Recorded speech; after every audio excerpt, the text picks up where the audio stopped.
성령의 열매를 우리가 맺으면 우리의 삶이 행복해집니다. 오늘 우리가 함께 살펴볼 성령의 열매는 희락의 열매입니다. 희락. 오늘 본문에 9가지 열매가 나오는데 그 중에 두 번째 열매가 희락이죠. 희락은 한자인데요. 기쁠히 즐거울라. 기쁨과 즐거움. 이 기쁨과 즐거움이 우리 안에 맺히게 되면 우리의 삶에 행복으로 나타나게 되고, 제일 먼저 나타나는 것이 이 마음의 평안, 얼굴이 밝아지게 되죠. 하나님 우리가 이 희락의 열매를 맺으며 살기를 원하십니다. 그래야 행복하니까요.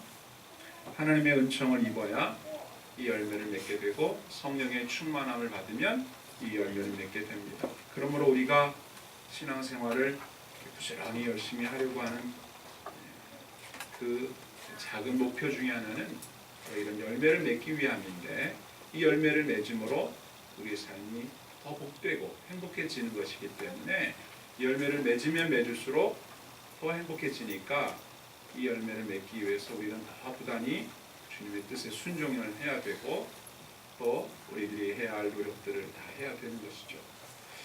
오늘 본문의 말씀을 가만히 생각해 보면 기뻐한다는 것, 즐거워한다는 것, 이것은 교회를 다니지 않는 사람들에게도 다 공통적으로 간절히 소망하는 바예요. 즐거워하고 싶어 하거든요. 사람들은 다 기뻐하고 싶어 해요. 그런데 그것이 뜻대로 되지 않기 때문에 기쁘지가 않고 즐겁지가 않으니까 힘든 거예요, 마음이. 그런데 본문의 성령의 열매에 기뻐할 수 있도록, 즐거워할 수 있도록 열매를 맺게 해주는 성령님의 은혜가 있다라고 하니까 이건 정말로 대단한 발견이고 엄청 다행스러운 일이죠. 우리가 살아봤지만, 기쁘고 즐겁게 살기를 원했지만 그게 잘 안 됐는데 성령의 열매로 그게 가능하다라고 한다면 얼마나 다행스러운 일이겠습니까? 부디 저와 여러분이 이 9가지 열매 중에 하나인 희락의 열매를 주렁주렁 맺어서 오늘 이후의 삶이 더 행복해지고 또 즐거워지고 또 기뻐지는, 그야말로 성령님의 은혜로 지금부터 더 행복해지는 은혜가 있기를 주의 이름으로 축원합니다. 아멘. 성경에 보니까 기뻐하라는 말씀이 많아요. 기뻐하지 못하니까 그렇겠죠. 명령형으로 되어 있어요. 그것도 항상이라고 전제가 붙어 있습니다. 데살로니가전서 5장 16절에 항상 기뻐해라. 기뻐하고 싶지 않은 사람이 어디가 있겠어요. 근데 기뻐하라 하고 명령이 되어 있다는 점이 특이하고요. 더군다나 야고보서 1장 2절에 보면 내 형제들아 너희가 여러 가지 시험을 당하거든 온전히 기쁘게 여기라 이렇게 되어 있어요. 안 기쁜데 기쁜 걸로 여겨라. 기쁘다고 해라. 아 기쁘다, 아 기쁘다, 기쁘다 이렇게 하라는 거예요. 어떨 때? 시험을 만났을 때, 그것도 여러 가지 시험을 만났을 때 당연히 나오는 반응은 뭐예요? 아 힘들어, 괴로워, 너무 싫어, 이런 반응이 나올 텐데 성경은 우리에게 그럴 때 기쁘게 여겨라. 아 기쁘다, 아하 기뻐, 기쁘다 이렇게 여기라는 거예요. 항상 기뻐해라. 이게 명령이에요. 원래 명령은 본인의 마음이 동의가 되거나 안 되건 상관이 없어요. 하라고 하면 그대로 실천을 옮겨야 할 것이 명령이거든요. 기뻐하는 것은 명령이에요. 마음은 동의가 잘 안 되는데 왜? 주님이 그렇게 하라고 하니까 기뻐하기로 결심을 하는 거죠. 그런데 기뻐하기로 결심을 하고 이 말씀에 순종을 하면 그 뒤는 누가? 주님이 책임을 지는 겁니다. 그래서 기뻐지게 되고 또 그 기쁨이 실제가 되는 거죠. 여기엔 우리의 믿음과 결단이 필요해요. 여러분 생각을 한번 논리적으로 생각해 보십시오. 성령님이 역사해 주시지 않는다고 전제한다면 이런 상황을 기뻐하는 것은 불가능한 일이고 말도 안 되는 일이며 가식이고 거짓이죠. 그런데 성령의 열매 중에 즐거움과 기쁨이 있다라고 말씀하시고 다른 곳곳에서 기뻐할 것을 명하고 계신다, 순종할 것을 원하고 계신다라고 하는 뜻은 우리가 기쁨이라고 하는 것에 대해서 잘 모르고 있는 부분이 있다는 거예요. 일단 잘 모르면 기뻐하기로 결정하고 어떤 상황일지라도 기뻐하기로 마음을 굳게 먹으면 그 뒤는 주님 책임져 주신다는 거죠. 그런 마음이 들고 그렇게 하기로 결심하기까지는 믿음이라고 하는 것이 필요하다 이 말이에요. 그래서 성령의 열매가 희락인 거예요. 성령이 맺게 해주시는 열매가 아니라면 우리 힘으로 할 수 있다면 굳이 그렇게 말씀하실 필요가 없다는 말이죠. 그러니까 우리 인생에서의 즐거움과 기쁨이라고 하는 것은 성령님의 도움이 없이는 얻을 수 없는 것이란 뜻입니다. 그러니까 내가 판단할 때 이 상황이 기쁜 상황이 아니라 하여도 항상이라는 전제가 있기 때문에 지금도 그 항상이거든요.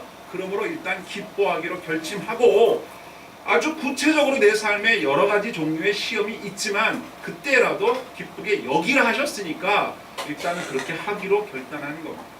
여기에 믿음이 필요하고 성령의 역사가 필요합니다. 여러분 마음에 이 말씀에 순종하기로 결심하십시오. 일단 기뻐하기로 결정하십시오. 솔직히 내 마음은 동하지 않았지만 입술로 내 생각으로 그렇게 하기로 결정하십시오. 그리고 말씀하십시오. 자, 시키는 대로 했으니 뒷일은 주님이 책임져 주세요. 이렇게 우기면 됩니다. 주님이 그렇게 말씀하셨으니까요. 그런데도 불구하고 겉으로 나타난 기쁨이 우리 속에서 진심으로 나온 게 아직 아니기 때문에 이게 뭔가 이런 생각이 드실 거고 여러분들의 표정 자체가 변하지 않아요. 우리 기쁨이 정말로 있다면 얼굴이 환해져야 되잖아요. 그래서 환한 모습이어야 되잖아요. 근데 여러분의 얼굴을 보면 환한 모습이 아니라 화난 모습이에요. 네, 이제 좀 환해졌네요. 그냥 기본 표정이 화난 얼굴이라니까. 뭐 싸우러 온 것도 아니고 기분 나쁜 일이 뭐 있었는지 왜 그럴까 말 붙이기 어려운 환한 얼굴을 갖고 있다고. 그럴 때 여러분 속에다가 얘기를 하세요. 주님이 항상 기뻐하라고 하셨고 여러 가지 시험을 만나거든 기쁘게 여겨라, 그런 걸로 쳐라 이렇게 말씀하셨으니까 그러기로 생각을 마음속에 해보세요. 그러면 얼굴이 바뀝니다. 그래 항상이라고 했으니까 지금도 항상이지. 기쁘다. 기쁜 걸로 하자니까 왜 이렇게 말을 안 들어? 기쁜 걸로 하자도 말을 자꾸 안 듣죠. 우리 얼굴이 내 마음의 말을 듣지를 않아요. 이건 뭔가 우리가 생각하는 이 세상에서 누리는 즐거움이나 기쁨과 성경이 말하는 즐거움, 기쁨이 뭔가 다르다는 것을 말하는 겁니다. 우리는 성경을 깊이 읽어보면 답을 알게 돼요.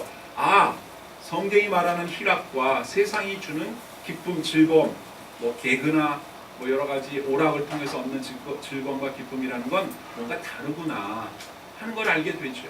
한번 생각해 보겠습니다. 성경이 말씀하시는 희락은 어떤 것일까? 첫 번째, 성경이 말하는 기쁨이라고 하는 것, 즐거움이라고 하는 것은 하나님 때문에 기쁜 겁니다. 하나님으로 인하여 기쁜 것을 성경이 희락이라고 하는 거예요. 자, 성경 느헤미야 8장 10절 하반절에 이렇게 되어 있습니다. 보세요. 이날은 우리 주의 성일이니 근심하지 말라. 여호와로 인하여 기뻐하는 것이 너희의 힘이니라. 아멘. 이날은 성일, 주일이에요. 주일. 이날은 주님의 날이니 근심하지 말아라. 근심하지 말라는 이유는 하나예요. 이날이 주님의 날이니까. 아니 근심할 일이 저 있거든요. 있어도 상관없어. 이날이 그 날이니까 기뻐하기로 해. 여기 성경 그대로예요. 뭐 때문에? 여호와로 인하여. 하나님 때문에 기뻐해라. 하나님 때문에 기뻐한다면 이것이 너희의 힘이 될 것이다. 하나님 때문에 기뻐한다면 힘이 날 거야. 용기가 날 거야. 에너지가 솟아날 거야. 그 말씀이에요. 그러니까 우리가 기뻐하는 성경적 기쁨은 하나님 때문에 기뻐하는 거예요. 하나님을 가만히 생각해 보세요. 여러분 여기 본문에 나오는 희락이라는 단어를 헬라어로는 카라라고 읽어요. 카라. 그런데 여러분 잘 아시는 카리스마라는 말 아시죠? 카리스마. 이 카리스마라는 말을 사전에서 찾으면 신이 준 에너지를 통하여 사람을 끌어당기는 특별한 능력이나 자질을 의미한다. 이렇게 되어 있어요. 저 사람에게 카리스마가 있다라고 하는 건 뭔가 특별한 힘이 있어서 사람을 끌어당기고 사람들을 제압하는 어떤 능력이 있다. 그럴 때 카리스마 있다 그러거든요. 인상 쓰고 이런 게 카리스마가 아니라 특별한 능력이 있는 거예요. 그 특별한 능력을 누가 줬다? 신이 줬다라고 생각하는 거예요. 그들이 말하는 신은 여러 가지 헬라 신을 말하는 거지만 이게 헬라어니까 우리가 말하는 신은 바로 하나님이죠. 하나님께로부터 특별한 능력을 입어서 다른 사람을 끄는 능력이 있어요. 매력이 있고 다른 사람을 이끄는 리더십이 있는 사람을 카리스마 있는 지도자라고 말하거든요. 근데 이 카리스마라는 말의 본래 뜻이 은혜, 은총, 선물이라는 뜻이에요. 이것과 카라가 어원이 같아요. 즉 기쁨은 하나님이 주시는 은혜와 같은 어원에서 나왔다는 거예요. 다시 말해서 여러분이 기뻐하고 여러분이 즐거워하는 데 있어서 그 본질이 어디서부터 출발했냐면 하나님의 은혜로부터 출발했다는 거예요. 하나님의 은혜를 받지 못하면 성경이 말하는 희락은 없는 거예요. 간단히 얘기해서 내가 요즘에 안 기쁜 거는 기쁠 일이 없거나 TV에서 재밌는 걸 안 해서 안 기쁜 게 아니라 은혜가 떨어져서 안 기쁜 거예요. 우리 안에 주님의 이 은혜가 회복되기를 바랍니다. 이게 회복돼 여러분이 얼굴이 밝아지는 거예요. 아무리 좋은 화장품 발라도 안 환해져요. 그냥 환한 것 같아요. 하나님의 은혜가 없다면, 즉 주님의 은총이 내 안에 풍성하지 않다면 기쁠 수가 없는 게 우리 인생이란 말이에요. 막 재밌는 드라마 보고 난 다음에 드라마 끝나면 다시 우울해지는 거예요. 그때뿐이에요. 그건 진짜로 우리의 마음을 기쁘게 해줄 수가 없는 아주 얄팍한 기쁨이기 때문에 그래요. 우리가 믿고 있는, 우리가 정말로 소중히 여기는 이 복음은 기쁜 소식입니다. 예수님이 태어나셨을 때 천사들이 목자들에게 전할 때 뭐라고 말했는지 기억하십니까? 누가복음 2장 10절에 보시면 천사가 이르되 무서워하지 말라, 보라 내가 온 백성에게 미칠 큰 기쁨의 좋은 소식을 너에게 전하노라. 이 소식이 어떤 소식이에요? 오늘 다윗의 동네에 너희를 위하여 구주가 나셨으니 곧 그리스도 주시니라. 아멘. 예수님이 이 땅에 오신 목적이 무엇이냐? 우리에게 큰 기쁨의 소식으로 오셨어요. 그분이 오셨기 때문에 우리에게 기쁨이 시작되는 거예요. 예수님이 오시지 않았더라면 여전히 우리는 어둡고 우울하게 살 수밖에 없는 거예요. 뭐 때문일까요? 예수님이 오시지 않으면 안 됐던 이유가 뭐예요? 우리 안에 하나님의 은혜와 사랑이 없었거든요. 그걸 회복시켜주기 위해서 우리 안에 죄를 사하고 하나님의 사랑과 은혜가 다시 공급될 수 있도록 하려고 예수님이 오셨으니 그 사실이 우리에게 기쁨이 되는 거다라면 우리 마음의 진짜 기쁨은 무엇입니까? 하나님의 은혜입니다. 우리가 여러 가지로 기뻐하지만 대부분 다 현상을 보고 기뻐하는 건데 본질적으로 기뻐해야 될 이유는 하나님과 우리와의 관계가 온전해졌고 하나님의 사랑이 다시 시작됐다는 것 때문에 가만히 생각해 보니까 기쁜 거예요. 그러면서 이 속에서 기쁨이 계속 샘처럼 퐁퐁퐁 올라오는 거죠. 예수님께서 제자들에게 전도하라고 명하시면서 많은 능력을 주셨어요. 너희들이 내 이름으로 귀신에게 명하면 귀신이 쫓겨나게 될 것이고 병든 자가 고침받게 될 것이다. 전도하러 나가라. 이렇게 명령하신 다음에 제자들이 돌아와서 예수님께 보고를 했는데 너무 기쁜 거야. 예수님 말씀대로 했더니 진짜로 귀신이 쫓겨나가고 병이 치유되던데 야 정말 대단했습니다. 했더니 예수님이 대답하실 때 좋아 잘했다 수고했다. 그런데 그보다 더 기쁜 거 잊지 말아라. 하고 하신 말씀이 누가복음 10장 20절 말씀이에요. 보시겠어요? 그러나 귀신들이 너희에게 항복하는 것으로 기뻐하지 말고 너희 이름이 하늘에 기록된 것으로 기뻐하라 하시니라. 아멘. 우리의 이름, 너희의 이름이 하늘나라에 기록된 것이 진짜 기쁨의 본질이고 그 다음에 너희가 하나님의 백성으로서 예수의 제자로서 전도자로서 이런 일을 했을 때 놀라운 역사가 일어나는 걸 보면서 기뻐하는 것, 그게 그 다음인데 이런 게 현상이라면 본질, 뿌리는 뭐냐? 하나님과 너희 사이에 관계가 회복되어서 하나님의 은혜가 너에게 공급된다는 것이 그게 본질이다. 그러니까 교회 일이든 가정 일이든 직장 일이든 잘 풀리고 잘 돼서 현상적으로 기쁠 일이 많고 자랑할 일이 많다 하더라도 본질적으로 우리의 이름이 하나님 나라 생명록에 기록된 것 때문에 기쁘지 않은 사람, 그걸 모르는 사람에게서의 이런 기쁨들은 현상적인 것이고 금방 사라져버리는 기쁨이라는 거죠. 그런데 우리 주변에 뭐 좋을 만한 일도 아니고 자랑할 만한 일도 아니고 기쁠 일도 아니에요. 그죠? 뭐 그냥 들으면 짜증나요. 그런데 우리의 마음속에 이 은혜가 분명히 살아있으면 그런 와중에도 이 기쁨이 샘솟듯 올라오기 때문에 주변의 어려움과 고통스러운 일들도 능히 극복할 수 있는 힘이 거기서 나오는 거예요. 그래서 기뻐할 수 있는 거예요. 그래서 항상이라고 하는 거예요. 왜냐하면 이 은혜는 변하는 게 아니거든요. 우리가 기뻐할 수 있도록 주님께서는 우리에게 얼마나 큰 은혜를 주셨는지를 잘 생각해 봐야 돼요. 다윗은 이걸 이렇게 고백했죠. 여호와는 나의 목자시니 나는 부족함이 없다. 왜 그에게 부족한 게 없겠어요? 있겠죠. 따져보면. 그런데 하나님이 나의 목자라고 생각하니까 그까이 거 괜찮다 이거예요. 다 괜찮다고 생각하는 거예요. 우리의 마음 속에서부터 흘러나오는 진정한 기쁨이 있을 때 우리가 삶에 여러 가지 시험을 만나도 기쁘게 여길 수가 있는 건데, 우리 주변에서 일어나는 이런 문제들이 내 마음속에 있는 이 은혜를 통하여 생기는 기쁨을 막을 수가 없는 거예요. 그냥 우리 마음속에 잔잔하게 흐르는 기쁨이 있는 거죠.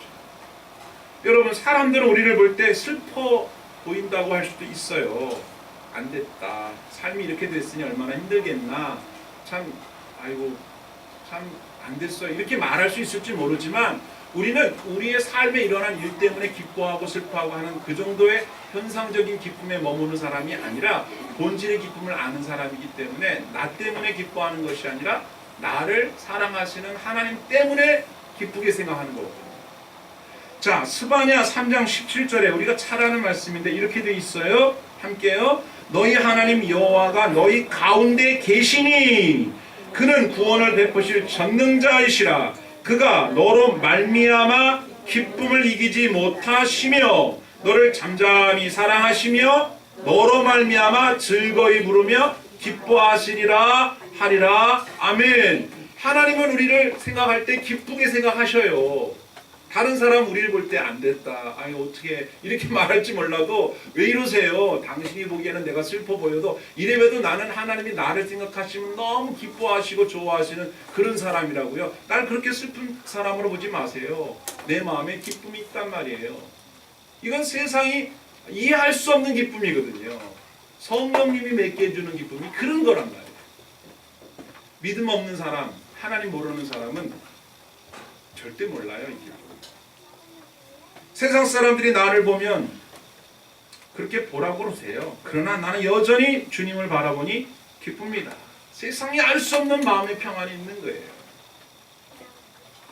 바울 사도가 고린도 교회에 보낸 편지에서도 자신과 우리 신자들은 이런 존재다라고 말하기를, 고린도후서 8장 10절에 근심하는 자 같으나 항상 기뻐하고 가난한 자 같으나 많은 사람을 부유하게 하고 아무것도 없는 자 같으나 모든 것을 가진 자로다, 이렇게 말했습니다. 저 여러분이 이런 사람인 줄 믿습니다. 우리가 조금 인상을 좀 이렇게 구겨서 그랬지, 생각하고 다시 얼굴 펴면 이 속에서 하나님의 은혜에 대한 기쁨이 올라온단 말이에요. 없는 사람은 아무리 해집어도 안 나오겠지만 있는 사람은 조금만 건드려줘도 나온단 말이에요. 미소가 얼굴에 생겨나는 거죠. 여러분들에게 이 신비한 기쁨, 이 놀라운 즐거움, 이 성령님께서 여러분들의 삶에 맺게 해주시기를 축원합니다. 그분을 의지하고 따라가는 것이 우리가 행복하게 사는 비결이에요.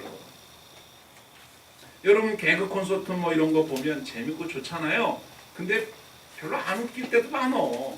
그래서 가끔 저는 이런 생각해요. 내가 이상해졌나? 애들이 개그맨이 재미가 없어졌나? 둘 다일 수도 있어요. 그거 보고 재미없다고 해서 여러분 슬퍼할 필요 없어요. 걔네가 원체 재미가 없어서 그럴 수도 있고, 재미가 있다 손치더라도 그것 때문에 즐겁지 않다고 여러분에게 문제가 생긴 건 아니에요. 정말 문제는 뭐냐면 하나님의 은혜를 생각하는데 기쁨이 안 올라올 때, 예배를 드리고 찬양을 드리는데 내 마음의 기쁨이 회복이 안 될 때, 이게 진짜 걱정이죠. 남들이 재밌다고 하는 드라마를 봤는데도 하나도 재미가 없어. 괜찮아요. 그럴 수도 있죠. 우리가 주님 때문에 기뻐하는 진정한 기쁨이 있어야 할 줄 믿습니다. 예배드리러 올 때나 여러분 신앙생활 할 때 주로 대체적인 표정이 되게 엄숙하고 되게 그러잖아요. 사실은 그런 건 아니에요. 원래 우리 한국 사람들이 정서가 좀 이렇게 무겁고 어두워서 그렇지, 사실은 예수님을 잘 믿게 되면 마음이 가볍고 밝아져야 되거든요. 저도 좀 어두운 이런 쪽 칼라인데 사실은 좀 더 방방 떠야 될 필요가 있어요. 정말로 하나님을 가까이서 모시고 사는 사람은 붕 떠 있어야 돼요. 사실은요. 근데 그렇게 못하는 여러 가지 요인이 있겠지만 은혜를 자꾸 잊어서 그래요. 여러분 성경에 시편 16편 8절에 보시면 이런 고백이 되어 있어요. 내가 여호와를 항상 내 앞에 모심이요 그가 나의 오른쪽에 계심으로 내가 흔들리지 아니하리로다. 이러므로 나의 마음이 기쁘고 나의 영도 즐거워하며 내 육체도 안전히 살리니 이는 주께서 내 영혼을 소홀히 버리지 아니하시며 주의 거룩한 자를 멸망시키지 않으실 것임이니이다. 주께서 생명의 길을 내게 보이시니 주의 앞에는 충만한 기쁨이 있고 주의 오른쪽에는 영원한 즐거움이 있나이다. 아멘. 예수님 주변에, 하나님 주변에, 성령님 주변에는 다 온통 즐거움과 기쁨뿐이에요. 그분을 내가 항상 모시고 있다면 나도 그분과 더불어서 기쁨이 전이 되거든요. 같이 기뻐야 정상인데 자꾸 그 은혜를 잊어버리고 사니까 우울해지는 거죠. 기본적인 표정으로 가는 거죠. 이게 바뀌어야 됩니다. 성령님 충만하면, 성령으로 충만해지면 우리 입에서 노래가 흘러나오고, 우리가 지난주날 말씀 나눴잖아요. 시와 찬미와 신령한 노래들로 서로 화답하며 마음으로 주께 노래하게 된다고 그랬잖아요. 노래가 흘러나와야 되는데 기뻐야 노래를 하게 되는 게 아니라 우리는 기본적으로 자꾸 꺼지고 다운되니까 노래를 부르고 찬송을 부르다 보면 은혜가 회복이 되는 거예요. 그리고 우리가 기쁠 때 기쁨은 좋은데 자꾸 우울해지니까 기쁜 걸로 여기고 항상 기뻐하라고 명령하셨으니까 순종하면 뒷일은 주님이 책임져 준다 이겁니다. 그럼 다시 기분이 좋아지는 거예요. 왜? 기본적으로 우리 마음 뿌리에 하나님 때문에 기쁨이 있거든요. 신자들은 이렇게 기쁨이 회복될 수 있는 것입니다. 하나님께서 우리에게 기쁨을 주시려고 예수님을 우리에게 보내주신 거 아니겠어요? 기쁨의 근원 되시는 예수를 위해 삽시다. 예수님이 기쁨의 뿌리요 근원이 되시는 거예요. 인상 쓰고 찡그리는 것과는 사실은 거리가 멀어요. 교회가 어떤 분위기가 제일 좋은 분위기겠어요? 밝은 분위기예요. 웃고 즐거워하는 분위기가 교회 분위기예요. 엄숙하고 말이죠. 조용히 해야 되고 이런 분위기는 교회 분위기하고 안 맞아요. 우리 교회가 밝은 그런 분위기의 교회가 되기를 바라요. 우리가 저번에 살폈던 바나바 아시잖아요. 착한 사람, 믿음과 성령이 충만한 사람. 여러분 성경에 있는 이 정보만 가지고 우리가 바나바라는 사람을 한번 머릿속에 떠올려 보면 이 사람 얼굴이 어떨 것 같아요? 표정이 밝을 것 같지 않아요? 바나바, 이름도 바나바잖아요. 성령이 충만한 사람, 착한 사람, 믿음이 좋은 사람은 얼굴이 밝아요. 무섭지 않을 거라고 생각할 수 있습니다. 그럴 수밖에 없죠. 근데 우리가 왜 자꾸 얼굴이 무서운 얼굴이 됩니까? 은혜를 자꾸 잊어버려서 그래요. 기쁨의 근원은 하나님께 있는 거기 때문에 왜 내 삶에 즐거운 일이 없을까 찾기 전에 하나님께 받은 은혜를 다시 한번 기억하셔야 됩니다. 기쁜 건 하나님 때문에 기쁜 것이다. 저와 여러분 은혜를 회복하시기를 축원합니다. 그럼 기쁨은 따라오는 거예요. 두 번째는 어떤 기쁨일까요? 성경이 말하는 희락은 하나님이 내 마음에 가득 채워주시는 기쁨입니다. 그러니까 내 마음이 그릇이라면 그 기쁨을 누가 채워요? 하나님이 채워요. 이게 기가 막히지 않습니까? 내가 하나님의 은혜를 기억하는 것도 감사한 일이지만 내 마음에 하나님이 기쁨을 채워주신다는 표현이 있어요. 성경에 시편 4편 7절을 보시면 주께서 내 마음에 두신 기쁨은 그들의 곡식과 새 포도주가 풍성할 때보다 더하니이다. 내가 평안히 눕고 자기도 하리니 나를 안전하게 살게 하시는 이는 오직 여호와이시니이다. 아멘. 여기에 포도주, 곡식 이런 거를 창고에 채워놓잖아요. 그런 것처럼 하나님이 내 마음의 창고에 기쁨을 쟁여주신다 이런 뜻이에요. 여기서 두신다라는 표현입니다. 그러니까 하나님이 내 마음의 기쁨을 계속 채워주려고 하시니 내 마음의 기쁨이 넘치는 거죠. 그러니까 이 기쁨이 어디서 왔나 출처가 하나님이 채워준 거예요. 내가 만들어 놓은 게 아니고. 그러니 우리가 그 기쁨을 누리면 되는 거거든요. 또 요한복음 15장 11절에 보시면 이렇게 되어 있어요.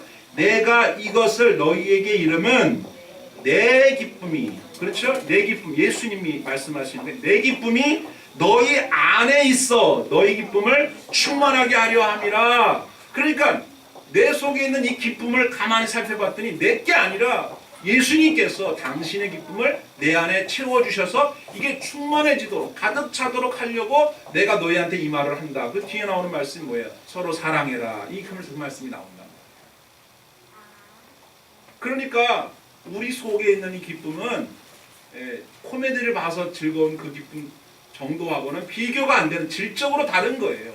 하나님이 내 마음속에 채워주신 예수님이 내 마음속에 당신의 그 기쁨, 주님의 기쁨 내게 임하네 나 항상 기쁨 안에서 주 찬양. 주님의 기쁨 내게 임하네. 주님의 기쁨이 나에게 임하는 거예요. 그러니 이 기쁨의 이 수준이 다르지요. 달라요. 그러니 고난을 당하고 여러 가지 시험을 당했는데도 기쁘게 여긴다는 게 가능한 거고 항상 기뻐한다는 게 이게 가능한 거예요. 그렇지 않으면 말도 안 되는 소리죠. 불가능한 소리죠. 우리가 세상 기쁨으로 내 안을 채우려고 자꾸 노력을 하다 보니까 그냥 가식이 되고 말도 안 되는 그야말로 엉터리가 되는 거죠. 그런데 내 안에 주님이 채워준 그 기쁨이 계속해서 흘러넘칠 수 있도록 그 주님이 채워주시는 기쁨을 항상 소망하고 그분이 주시는 그 기쁨을 마음속에 간직하려고 생각을 하고 그렇게 살아야 되는 거죠. 저와 여러분 안에 주님이 채워주시는 기쁨이 언제나 가득 차게 되기를 주의 이름으로 축복합니다. 아멘. 세 번째로 성령의 열매인 희락은 어떤 기쁨일까? 이 기쁨은요, 하나님을 믿고 의지할 때, 내가 의지할 때 느끼는 그 안도감, 내가 주님을 기대고 의지하려고 할 때 내 마음속에 밀려오는 그런 기쁨이에요. 정리하면 하나님으로 인하여 즐거워하고 기뻐하는 것이고 하나님이 내 안에 채워주시는 기쁨이고 내가 그걸 믿으니까 주님을 자꾸 의지하게 되니까 마음속에 기쁨이 들어온다는 거죠. 그래서 다윗의 시편을 많이 읽어보면 다윗은 정말 어려운 일을 겪을 때 막 너무 힘들어가지고 막 하소연하고 막 그러다가 어느 날 갑자기 내 마음속에 밀려들어오는 그 기쁨 때문에 한 시편 안에서도 괴로운 이야기, 슬픈 이야기, 기쁜 얘기, 감사한 얘기가 다 같이 이게 버무려져 있는 것을 느끼게 돼요. 그 느낌이 꼭 햄버거 같은 느낌이 드는 거예요. 햄버거. 성경을 보십시오. 시편 21편 1절에 여호와여 왕이 주의 힘으로 말미암아 기뻐하며, 그러죠? 주의 힘으로 말미암아 기뻐하며 주의 구원으로 말미암아 크게 즐거워하리이다. 자신이 주님을 의지하니까 마음이 안심이 되면서 막 기쁨이 올라온다는 거예요. 그걸 아까 표현으로 한다면 그때 주님이 내 마음에 기쁨을 막 이렇게 채워주는 거죠. 기름 채워주신 거죠. 또 시편 37편 4절에 보니까 또 여호와를 기뻐하라. 그가 내 마음의 소원을 내게 이루어 주시리로다. 그러니까 내가 하나님을 막 기뻐해요. 하나님만 생각하면 난 너무 좋아. 감사해. 하나님의 능력이 너무나 대단해. 그러니까 내 마음의 기쁨이 회복되고 삶의 소원도 이루어지게 된다는 것을 고백하고 있는 거 아닙니까? 또 여러분 잘 아시는 하박국 3장 17절에 뭐라고 되어 있습니까? 비록 무화과나무가 무성하지 못하고 포도나무에 열매가 없으며 감람나무에 소출이 없으며 밭에 먹을 것이 없으며 우리의 양이 없으며 외양간에 소가 없을지라도 나는 여호와로 말미암아 즐거워하며 나의 구원의 하나님으로 말미암아 기뻐하리로다. 아멘. 그러니까 이 사람이 기뻐하는 그 기쁨이 어디서 온 기쁨이냐? 하나님을 의지하고 기댔더니 사실은 무화과나무 잎도 무성치 못하고 포도나무 열매 없고 뭐 곡식도 없고 소도 없고 뭐 양도 없고 그러면 우리식으로 말하면 아무것도 없어가지고 지금 막 망한 거 아니에요. 망한 거. 이 상황이 기뻐한다는 게 말도 안 되는 소리죠. 그런데도 하나님을 의지합니다. 하나님 의지하면 하나님이 나의 형편과 사정을 아시고 도와주셔서 다시 일어서게 하실 줄 믿어요 하고 기대고 의지했더니 마음속에 안심이 되고 마음속에 평안이 오면서 기쁨도 같이. 그러니까 믿음이 없이는 도저히 맛볼 수 없는 기쁨이라는 얘기죠. 결론은 그거예요. 성경이 말하는 희락이 뭐냐? 그건 하나님이 주실 수 있는 하나님의 의한 하나님 때문에 우리가 느끼게 되는 그 기쁨. 그것은 믿음으로 느낄 수 있는 기쁨이다. 그렇군요. 그러면 내가 이 기쁨을 열매를 맺으면서 날마다 이 기쁨의 맛을 보며 살아야 될 텐데 그럼 어떻게 해야 되겠는가? 뭐 이미 다 말씀드렸지만 정리하는 차원에서 정리를 해보면 첫째, 따라합시다. 주 안에 거하라. 주 안에 거하라. 생각을 해보십시오. 주님께로부터 오는 기쁨인데 주님 밖에 있어서 어떻게 그 기쁨을 맛보겠어요? 당연한 얘기 아닙니까? 빌립보 4장 4절에 보면 이런 말씀이 나옵니다. 바울 사도가 감옥에 갇혀서 빌립보 교회 성도들에게 편지를 보내면서 하는 소리가 이래요. 주 안에서 기뻐하라. 그런데 뭐라고요? 항상. 주 안에서 항상 기뻐하라. 내가 다시 말하노니 기뻐하라. 감옥에 있는 입장에서 성도들에게 기뻐하라고 말을 하는데 지금 바울은 감옥에 있지만 감옥 안에서 말하는 게 아니라 주 안에서 말하는 거예요. 자신이 주 안에 있기 때문에 몸이 감옥에 있어도 그건 주님 안에 있는 거기 때문에 자기는 기쁘고 성도들에게도 기뻐하라고 얘기하고 있는 거죠. 그러니까 여러분이 마찬가지예요. 교회 안에 있어도 신앙 안에 있어도 주님 안에 있지 않으면은 안 기쁜 거예요. 교회 다녀도 안 기뻐. 전에는 맨날 교회 다닌다고 하는데 왜 인상 맨날 쓰고 다니나? 교회는 다니는데 주님 안에 있지 않고 자꾸 밖으로 나오는 거예요. 주님 안에 있으면 감옥에 있어도 기쁜 거예요. 일이 잘 안 돼도 아까 무화과나무, 포도나무 열매 없고 이렇게 엉망진창이어도 주님 때문에 기쁠 수 있다고 그랬잖아요. 이 주 안에 있다는 표현이 되게 상징적이고 좀 그런 표현이긴 하지만 우리가 잘 생각을 해보세요. 내가 주님 안에 있어야 내가 참으로 기쁨을 누릴 수 있다. 주님의 뜻에서 말씀에서 벗어나지 않으려고 내가 몸부림을 칠 때에 주님을 의지하게 되는 거죠. 여러분 사실 우리가 인상 쓰고 괴로워할 때 그 상태가 믿음 좋은 상태라고 말하기는 어렵잖아요. 믿음 좋은 상태가 된다는 게 말이 추상적이지만 뭔지는 다 알잖아요. 예수님 안에 있어야 기뻐할 수 있다는 거예요. 잘 아시는 말씀대로 요한복음 15장 5절에 여러분 뭐라 그랬나요? 나는 포도나무여 너희는 가지라. 그가 내 안에 내가 그 안에 거하면 사람이 열매를 많이 맺나니 나를 떠나서는 너희가 아무것도 할 수 없음이라. 예수님 밖에 있는 거를 나무에서 가지가 끊어진 걸로 표현을 한 거예요. 당연한 거 아닙니까? 예수님 밖에 있어서 뭐가 되겠어요? 열매는 무슨 열매를 맺겠어요? 기쁨의 열매도 마찬가지예요. 세상 밖에서 누리는 만족감이라고 하는 것은 다 한계가 있어요. 조금만 지나면 다 사라지잖아요. 보통 우리가 즐거울 때가 언제냐? 요즘 같은 경우에는 이제 뭐 홈쇼핑 통해서 새로운 물건 신상 나왔다 그러면 그거 살 때 기분 좋거든요. 신상 딱 구매해가지고 물건 도착해서 딱 열어볼 때 좋거든요. 근데 좀 있으면 또 신상 또 나와요. 그럼 내 건 불인 거야. 뭐 요즘에 뭐 핸드폰 또 뭐 9이 나온다면서요? 난 아직도 6인데 뭐야 이거 7도 지나고 8도 지났는데 이제 9가 나오면 나는 뭐해? 9려도 보통 구린 게 아니에요. 근데 그때만 하더라도 엄청난 신상이었단 말이에요. 여러분 뭐 그런 걸로 기쁨을 누리려고 하면 뭐 있겠습니까? 우리 내일 또 우리 권사님 이사하시는데 새 집이니까 좋지요. 한 일주일만 살아보셔봐. 그게 그거예요. 이제 별거 없어.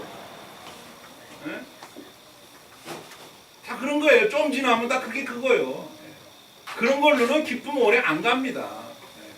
진짜 기쁨은 주님 안에 거하면서 주님이 주시는 은혜를 이렇게 입어야. 그게 우리가 잘 아는 영가 있죠. 영가. 우리 크리스찬 영가. 사람을 보며 세상을 볼 때 만족함이 없었네. 사람을 보고 세상을 보면 만족이 없어요. 그거 알잖아요. 다 경험해 봤잖아요. 우리가 진짜 기쁨을 겨하려면 주님 안에 있으려고 애를 쓰셔야 돼요. 두 번째는 뭐겠습니까? 주님 안에 항상 거하면서 뭘 해야 돼요? 구체적으로 기뻐하는 걸 연습해야 돼요. 아까 서두에 말씀드린 거랑 같아요. 기쁘게 여겨라. 그래서 속상한 일 생기고 열받는 일 생기면 성기를 확 부려도 속은 잠깐 시원할 뿐이지만 그 쾌감보다 더 좋은 쾌감은 속상한 일을 만나고 열받는 일 만났지만 그걸 거꾸로 기쁘다 기쁘다니까 그러면서 마치 누가 보면 실성한 사람처럼 막 기쁘게 여기고 막 그렇게 해보시오. 진짜로 그렇지 않지만 그러다 보면 연습을 자꾸 하잖아요. 그런데 실제가 되는 거예요. 기뻐하는 걸 연습하셔야 됩니다. 내 마음이 기뻐야 기쁘지 그러지 말고 성경 말씀 그대로 순종하면서 주님이 그렇게 하라고 했으니까 그냥 해보자. 여러분 공부든 운동이든 반복 숙달 이게 중요합니다. 성경 디모데전서 4장 7절에 보시면 망령되고 허탄한 신화는 버리고 경건에 이르도록 내 자신을 연단하라 그랬습니다. 여기서 연단하라고 하는 이 단어가 귀임나조라는 헬라어인데 이것은 연단이라는 단어도 물론 맞지만 연습이라고 하면 더 좋았을 걸. 옛날 성경은 연습이라고 되어 있어요. 경건에 이르길 연습하라. 근데 새 번역이 연단이라 되어 있는데 왜 그랬나 했더니 연단이 더 힘든 것 같은 느낌이 들잖아요. 그래서 exercise 아니면 train yourself to be goodly 이렇게 되어 있어요. 경건에 이르도록 연습해라, exercise 해라, 트레이닝 해라 이렇게 되어 있다고요. 그러니까 우리의 경건 생활, 우리의 기쁨도 연습이 필요한 거예요. 자꾸만 해보는 거죠. 그래서 로마서 5장 3절에 보시면 다만 이뿐 아니라 우리가 환난 중에도 즐거워하느니 환난 중에 즐거워한다는 게 이게 제정신입니까? 그런데 그렇게 하기로 연습을 하는 거예요. 이는 환난은 인내를, 인내는 연단을, 연단은 소망을 이룬 줄을 알미로다. 이게 같은 단어입니다. 연단. 자꾸 연습해보고 인내하고 참고 그러다 보면 5절 소망이 우리를 부끄럽게 하지 아니하면 우리에게 주신 성령으로 말미암아 나오지요.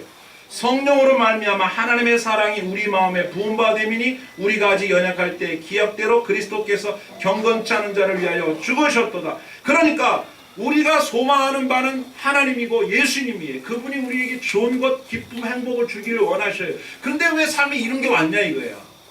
좋은 거 주시려고 한다고 말씀하셔놓고 왜 삶에 고난이 오냐 이렇게 생각하지 말고 연습해보는 거죠. 이럴 때에도 기뻐해보자. 이럴 때도 감사해보자. 이럴 때도 즐거운 마음을 한번 가져보자. 되는지 안 되는지 한번 해보자. 환난 중에도 한번 즐거워해보자. 누가 보면 미친놈 같을지 몰라도 미친 게 아니에요. 하나님 말씀에 순종하는 겁니다. 감사합니다. 할렐루야. 아 기쁘다. 아하하 웃어요. 그럴 때 주님이 책임져 주시는 기적을 경험하게 되는 겁니다. 세상 사람들 같이 우리의 말초신경을 자극하는 이야기나 감정의 여러 가지 이야기, 우리의 마음을 기쁘게 해주는 것, 그 몇 분이나 몇 천하 가겠습니다. 우리 안에 있는 이 마음이 자꾸만 세상적으로 연결이 되어 있다 보니까 거기에 익숙해져 있단 말이에요. 그 어지간해 갖고 사람들 웃기지도 못해요. 이제는요. 개그맨도 너무 힘들 거야. 마음이 너무 딱딱해졌어. 우리는 속에서부터 흘러나오는 기쁨이 있기 때문에 괜찮은 거죠. 예수님께서 뭐라고 하셨나요? 세상 끝날까지 너희와 항상 같이 있겠다. 그럼 우리도 항상 기뻐하면 되는 거죠. 지금 계시는데 지금. 여러분 앞서 말씀드린 대로 우리가 믿음으로 주님 안에서 연습을 하는데 예배드릴 때 기뻐하는 연습하고 기도할 때 기뻐하는 연습하고 찬양할 때 기뻐하는 연습하고 그건 어렵지 않을 것 같죠. 그렇죠? 얼마나 좋아요. 예배드릴 때 기뻐하기가 뭐 그렇게 어렵겠어요. 왜? 주님이 가까이 계신다고 느끼니까. 근데 그렇게만 연습하지 말고 일할 때도 기뻐하는 연습을 하고 말이죠. 운전할 때도 정질 부리지 말고 기뻐하는 연습하고 일할 때 특히 괴로운 일하고 힘든 일할 때 연습을 자꾸 해보라는 거죠. 주님은 항상 우리와 함께 계신다고 했으니까 교회에서만 계시는 게 아니잖아요. 희락이라는 이 단어 영어로 그냥 joy 이렇게 되어 있습니다. 명사가 joy예요. 그런데 이걸 동사로 하면 rejoice가 됩니다. 앞에 re가 붙죠. 기뻐하는 걸 자꾸 반복하는 거예요. rejoice. 그래서 이 joyful이 돼요. 가득 차는 거죠. 우리가 그냥 명사로만 기쁨 남으면 안 되고 실제로 연습을 통해서 이게 동사가 되어야 돼요. 정말로 기쁘고 즐거움이 되어야 되는 거죠. 시편 118편 24절에 이날은 여호와께서 정하신 것이라 이날에 우리가 즐거워하고 기뻐하리로다. 이 날이 그 날이에요. 에? 이 날 우리가 원하는 그 날이 아니라 주님이 우리에게 주신 그 날, 그 날 기뻐하고 즐거워하자 이렇게 고백하는 거 아닙니까? 기도할 때 시편 104편 34절에 나도 기도를 기쁘게 여기시를 바라나니 나는 여호와로 말미암아 즐거워하리로다. 주님이 내 기도를 기쁘게 여기시길 바란다. 전도서 2장 24절 사람이 먹고 마시며 수고하는 것보다 그의 마음을 더 기쁘게 하는 것은 없나니 내가 이것을 본즉 하나님의 손에서 나오는 것이로다. 그냥 일상생활 자체를 기쁜 걸로 여기는 연습을 하는 거예요. 밥해 먹는 거 그냥 기쁘게 여기고, 그죠? 청소하는 거 기쁘게 여기고, 근데 그 기쁨이 청소 자체가 기뻐서 기쁜 게 아니라 내 안에 하나님의 은혜가 있으니까 그걸 기쁜 걸로 여겨지는 거예요. 연습을 안 해서 그래요. 해봤어야지. 내가 좋을 때만 좋다고 살아왔기 때문에 기쁜 날이 별로 없는 거예요. 항상 인상 쓰다가 어쩌다 한번 기쁜 거죠. 그죠? 성경은 항상 기뻐하라고 얘기하시는 거죠. 여러분, 이 기쁨이라고 하는 희락이라고 하는 것이 얼마나 중요한지 우리가 알아야 됩니다. 이제 마지막으로 우리가 주님 안에서 기뻐하기를 연습하면서 결정타가 있습니다. 그건 뭐냐면 하나님을 기쁘시게 하려고 하는 거예요. 그럴 때 진짜 기뻐요. 로마서 14장 17절 보세요. 잘 보세요. 하나님의 나라는 먹는 것과 마시는 것이 아니요 오직 성령 안에 있는 의와 평강과 희락이라. 하나님 나라는 희락이에요. 이로써 그리스도를 섬기는 자는 하나님을 기쁘시게 하며 사람에게도 칭찬을 받느니라. 그러므로 우리가 화평의 일과 서로 덕을 세우는 일을 어떻게 해요? 힘쓴다 이랬죠. 연습하는 거예요. 하나님을 기쁘시게 하려면, 덕을 세우는 일을 하려면, 의를 이루는 일을 하려면, 평강을 이루는 일을 하려면 힘을 써야 돼요. 성령이 그렇게 인도하시는데 나는 못해요. 그럼 나 주님의 기쁨 되기 원하네. 그런 마음을 가지고 내가 어떻게 하면 하나님을 기쁘시게 할까라고 살아보십시오. 그러면 그게 우리의 기쁨이 된다. 주님의 기쁨이 내 기쁨이 되고 내 기쁨이 주님의 기쁨이 되는 거죠. 여러분 생각해 보십시오. 기쁨이 여러 종류가 있는데요. 내가 나를 기쁘게 해서 기쁜 기쁨이 있어요. 그게 뭐 먹는 거, 취미, 운동, 쇼핑, 사우나 이런 거죠. 그런가 하면 남이 나를 기쁘게 해서 기쁜 게 있어요. 존중받고 섬김받고 이런 귀인으로 대접받는 거. 그런가 하면 내가 남을 기쁘게 해서 기쁨을 얻는 게 또 있어요. 이게 봉사, 섬김, 양보, 배려, 희생 이런 거죠. 근데 진짜 더 기쁜 게 뭔지 아세요? 하나님을 기쁘시게 함으로 나한테 돌아오는 그 기쁨. 이거는 비교가 안 되는 기쁨. 이건 신자들이 할 수 있는 기쁨. 우리가 다른 사람만 좀 기쁘게 하고 다른 사람만 좀 도와주고 배려해도 그게 돌아오는 기쁨이 큰데 하나님을 기쁘시게 했을 때 그 기쁨이 얼마나 큰 기쁨이겠어요. 그런데 이런 기쁨을 우리가 믿음이 없이는 도저히 감당할 수가 없는 거예요. 우리 유명한 말씀, 믿음이 없이는 기쁘시게 못합니다. 하나님을 기쁘게 하려면 믿음을 가지고 있어야 돼요. 내가 주님을 기쁘시게 할 때 이게 얼마나 하나님께서 나에게 다시 기쁨을 돌려주시는지를 알아야 됩니다. 근데 우리가 주님을 위해서 희생하고 봉사하고 수고하고 헌금하고 이러는 일이 마치 무슨 강도 만난 것처럼 뺏기는 듯한 느낌, 이런 느낌으로 하니까 그게 기쁨이 안 되는 거예요. 내가 주님을 위해서 뭔가를 할 수 있다라고 생각하는 그 마음이 기쁨으로 들여질 때 그게 참 기쁨으로 돌아옵니다. 여러분, 우리는 두려워하면 안 됩니다. 그런데 주님께서 우리의 믿음을 크고 작고 이렇게 평가하신다는 것을 한번 생각해 볼 필요가 있어요. 마태복음 6장 30절에 오늘 있다가 내일 아궁이에 던져지는 들불도 하나님이 이렇게 입히시거든 하물며 너일까 보냐. 믿음이 작은 자들아. 믿음이 작다라고 얘기를 해요. 우리가 하나님을 기쁘시게 하기 위해선 큰 믿음을 가져야 됩니다. 자, 고린도전서 10장 33절을 보세요. 나와 같이 모든 일에 모든 사람을 기쁘게 하여 자신의 유익을 구하지 아니하고 많은 사람의 유익을 구하여 그들로 구원을 받게 하라. 여러분, 내가 손해를 보고 양보하고 다른 사람을 기쁘게 하려면 많은 희생과 양보가 필요하겠죠. 여기 뭐가 필요하다고요? 믿음이 필요하다고요. 그렇게 했을 때 주님이 기뻐하신다는 그 믿음이 없으면 어떻게 양보하고 희생하겠어요? 나의 유익보다 다른 사람의 유익을 먼저 생각해라. 그게 너에게 진짜 기쁨이 된다. 라고 말씀하시는 그 말씀에 믿어야 이게 가능한 거예요. 그 연습을 자꾸 하는 거죠. 우리가 주님을 기쁘시게 한다. 여러분, 히브리서 12장 2절을 보십시오. 예수님을 한번 예를 드는 겁니다. 믿음의 주여 또 온전케 하시는 이 예수를 바라보자. 그는 그 앞에 있는 기쁨을 위하여 십자가를 참으사 부끄러움을 개의치 아니하시더니 하나님 보좌 우편에 앉으셨느니라. 이 무슨 얘기입니까? 자신 앞에 있는 십자가를 개의치 않으셨다. 뭐 때문에? 그 앞에 있는 즐거움 때문에, 그 앞에 있는 기쁨 때문에. 하나님이 자기에게 기대하시는 십자가 지는 이 일을 함으로 하나님을 기쁘시게 한다는 믿음이 있었기 때문에 예수님이 우리의 믿음의 주여 온전케 하시는 이가 될 수 있었던 거예요. 그분이 그렇게 해서 십자가를 지셨기 때문에 우리가 살았고 하나님 뜻이 이루어졌잖아요. 그래서 예수님이 손해 보셨나요? 모든 이름 위에 뛰어난 이름. 여러분 오늘 찬양했잖아요.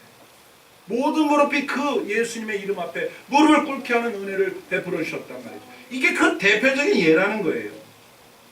이제 말씀을 정리해 봅시다. 여러분, 하나님을 기쁘시게 할 수 있는 일이 많지요. 많은데 제가 하나를 골랐습니다. 그게 바로 뭐냐? 이겁니다. 누가복음 15장 7절을 보십시오. 내가 너에게 이르노니 이와 같이 죄인 한 사람이 회개하면 하늘에서는 회개할 것이 없는 의인 99으로 말미암아 기뻐하는 것보다 더하리라. 하나님이 기뻐하시는 일이 참 많거든요, 우리 때문에. 그런데 의인이 회개할 것이 없는 의인 99명이 예수님에게 얼마나 큰 기쁨이겠어요. 근데 그보다 더 기쁜 게 뭐냐? 죄인 하나가 회개하고 돌아옵니다.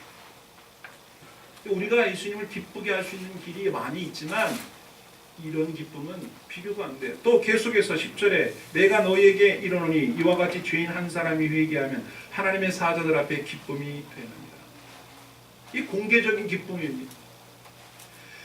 32절에 이 내 동생은 죽었다가 살아났으며 내가 잃었다가 얻었기로 우리가 즐거워하고 기뻐하는 것이 마땅하다 하니라. 나간 동생이 돌아왔어요. 그런데 형은 동생이라고 안 하고 아들이라고 그래요. 그런데 아버지는 이 아들이라고 안 하고 네 동생이라고 그래요. 여러분, 하나님께서 우리를 아들로 받아주십니다. 그리고 우리 형제들은 우리의 동생이며 형이며 누이요, 우리의 친족들이에요. 주님께서는 그들을 우리의 친족이라고 생각하고 계신다. 그들이 회개하고 주께로 돌아오는 일을 누가? 아버지이신 하나님이 기뻐하신다. 이거는 우리의 마음을 아프게 하는 말씀인 동시에 우리가 뭘 어떻게 하며 살아야 할지를 가르쳐주는 말씀입니다. 단순히 전도 이렇게 간단히 말할 일이 아닌 거예요. 이것은 하나님의 마음을 기쁘게 해드리는 일이에요. 그래서 그 사람들이 회개하고 하나님께로 돌아오게 되어서 다시 가족이 되어서 동생으로서 다시 살아가게 될 때 이게 아버지신 하나님의 큰 기쁨이에요. 우리가 예배를 드리면서 하나님 앞에 진정한 찬양을 올려드릴 때 하나님 얼마나 기쁘시겠어요. 왜냐하면 하나님께 온전한 찬양을 못 드리는 삶을 살았던 우리들을 구원하여 찬양 드리는 삶으로 바꿔놓으시려고 예수님 십자가에서 돌아가셨다는 거예요. 그래서 구원받은 거 아니겠어요? 구원받은 다음에 뭐 할 겁니까? 구원의 그 기쁨을 찬양하는 거예요. 그리고 이 땅에 사는 동안에 하나님 없이, 아버지 없이 외롭게 살던 우리들이 다시 예수님의 은혜로 말미암아 하나님을 아버지로 부르고 난 다음에 세상에 아버지를 의지하고 살아가는 자녀들로 인생을 살아가니까 삶의 어려움을 만나도 늘 감사하고 범사에 감사하고 언제나 기뻐하고 이렇게 노래 부르면서 산단 말이에요. 그걸 볼 때 하나님이 기쁘신 거예요. 그런데 하나님 아버지가 이렇게 보시는데 백성들이 기뻐하지도 않고 감사하지도 않고 좋아하지도 않아요. 내 아들 예수 그리스도를 희생해서 살려놨는데 살아가는 모습을 보니까 하나도 안 기뻐해. 내가 얼마나 좋은 일을 얘들한테 해줬는데 자식들이 부모 때문에 기뻐하지를 않고 아버지 때문에 기뻐하지 않고 자기들끼리 장난감 가지고 놀다가 기뻤다고 안 기뻤다 이러고 만단 말이에요. 인생 하나님 때문에 기뻐하지 않고 돈 몇 푼 때문에 울었다 웃었다 그러고 만다고요. 사람들이 인간관계 때문에 좋았다 나빴다 슬퍼하고 그러고 말아요. 하나님이 분명히 살아계시고 아버지 하나님이 분명히 인생의 생사복을 주관하신다고 성경을 통해 그렇게 얘기해 줬는데도 모르고 살아요. 그냥. 그럴 때 하나님 마음이 얼마나 답답하시겠어요. 하나님을 기쁘시게 한다는 건 다른 게 아니에요. 우리가 기뻐하면서 사는 거예요. 그리고 말하는 거죠. 당신 기쁠 일이 없을 것 같은데 뭐 때문에 그렇게 기쁜 거요? 당신 노래할 일도 없을 것 같은데 감사할 일은 무슨 아무것도 없어 보이는데 뭐가 그렇게 감사하고 기뻐요? 우리 하나님 때문에 기쁩니다. 하나님 아버지 때문에 기뻐요. 이렇게 말한다고 했을 때 이보다 더 하나님이 기쁘시게 하는 일이 뭐가 있겠냐. 그리고 인상 쓰고 괴로워하고 우울하게 있는 사람한테 가서 당신 가만히 봤더니 우리 하나님 아버지의 자녀인 것 같은데 집으로 돌아가죠. 왜 여기서 이러고 살고 있냐. 아 됐다고 내비두라고 나 혼자 살게 됐더라고. 그런 사람에게 아니라고. 내가 예전에 그렇게 살았었는데 다시 아버지 하나님 만나고 나서 이렇게 기쁘게 살고 있다고. 내 안에 있는 이 기쁨 당신도 느끼길 바란다고. 그 사람에게 말해주는 그게 전도예요. 다른 게 아니란 말이에요. 나부터가 안 기쁘게 사는데, 나부터가 인생 괴로운 고난의 길을 걸어가면서 늘 인상 쓰고 살고 있는데, 그 사람 보고 아버지께로 돌아가자고 얘기를 하면 그 사람이 돌아가나 안 돌아가나 맨날 똑같은데 뭘 돌아가려고 하겠냐. 여러분 어떻게 사시겠습니까? 기쁘게 사십시오. 그게 최고의 전도입니다. 행복하게 사십시오. 그게 최고의 전도예요. 그렇게 살다가 하나님의 놀라운 은혜와 기적을 경험한 다음에 사람들에게 그 간증을 말씀해 주십니다. 성령의 은혜 때문입니다. 성령의 열매는 희락의 열매였다. 그렇게 고백할 때 하나님께서 그 어느 때보다도 가장 기뻐하시는 큰 기쁨을 누리시게 될 것입니다. 저와 여러분이 열매를 맺음으로 하나님께는 영광이 되고 많은 이들에게 진정한 복음을 증거하게 되는 은혜 있게 되기를 주의 이름으로 축원합니다. 아멘. 찬송합시다.